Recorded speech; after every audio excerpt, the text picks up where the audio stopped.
మీరు గెలిచిన తర్వాత మీ డివిజన్లో ఏ సమస్యలు గుర్తించారు, వాటికి పరిష్కారాలు ఏం చేశారు? మనము సమస్యలు అన్నది రోజు ఉండేవి. ఇప్పుడు ఒక మేజర్గా అయితే సమస్యలని రోజు కూడా నేను అటెండ్ చేయడం జరిగింది. దాంతో పాటుగా ముందు నేను రాజకీయంలోకి రావడానికి కారణం, నేను వచ్చినప్పుడు కూడా ఒక అకౌంటబిలిటీ ఉండాలి, ఒక ట్రాన్స్పరెన్సీ ఉండాలి. ప్రజలు ఓటేస్తారు. ఓటేసిన తర్వాత అసలు నాయకులు ఏం పని చేస్తున్నారో, వాళ్ళకు మంచి చేస్తున్నారా, చెడు చేస్తున్నారా, వాళ్ళకి కావాల్సిన పని చేస్తున్నారా లేదా కూడా ప్రజలకు తెలీదు. కాబట్టి వాళ్ళకు ప్రతి ఒక్కటి తెలియాలి, నేను చేసే పనిని వాళ్ళకు రీచ్ అవ్వాలి, వాళ్ళ సమస్యలు నేను తెలుసుకోవాలి అని చెప్పి ఎప్పుడు చూసినా కూడా వాళ్ళతో కలవడము, సమస్యలు తెలుసుకోవడం చేశాను.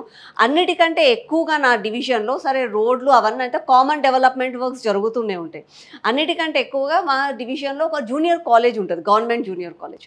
అది నేను రాకముందు, నేను పొలిటికల్గా రాకముందు ఒక 10 సంవత్సరాల ముందే నిర్మించబడ్డ కాలేజ్ అది. అక్కడ ఒక 700 మంది పిల్లలు చదువుకుంటారు, boys and girls, co education. అందులో టాయిలెట్స్ ఫెసిలిటీ లేదు. నేను కార్పొరేటర్గా వెళ్ళిన కొత్తలోనే అక్కడికి వెళ్ళాను, ఇన్స్పెక్షన్ చేశాను. అప్పుడు సబితా ఇంద్రారెడ్డి గారు ఎడ్యుకేషన్ మినిస్టర్ ఉండే, కేసీఆర్ గారు ముఖ్యమంత్రి ఉండే. వాళ్ళకి లెటర్స్ రాశాను, మీరు చెయ్యండి అని చెప్పి రిక్వెస్ట్ చేశాను. అప్పటికి ఒక 6 నెలలు గడిచిపోయింది, ఇంకా కూడా వాళ్ళు ఏమీ చేయలేదు. కాబట్టి ధర్నా చేశాను. ధర్నా చేసిన తర్వాత ఒక 2 కోట్ల రూపాయలు శాంక్షన్ అయ్యాయి. ఐఎమ్ వెరీ మచ్ హ్యాపీ, అంటే నేను చేయగలిగాను అని చెప్పి. దాంతోపాటు విజయపురి కాలనీ అని ఒక కాలనీ ఉంటుంది, అక్కడ ఒక నాలా సమస్యలు ఉంటాయి, జేబీ కాలనీలో నాలా సమస్యలు, ఇవన్నీ నాకు పరిష్కారం అయిపోయాయి. అంటే ఒక మార్పు నేను తేగలిగాను. దాంతోపాటుగా చిన్న చిన్న అవేర్నెస్ ప్రోగ్రామ్స్, అంటే చెత్త విషయంలోనే కానీ, డ్రైనేజ్ విషయంలోనే కానీ అవన్నీ కూడా చేయగలిగాను. ఓకే.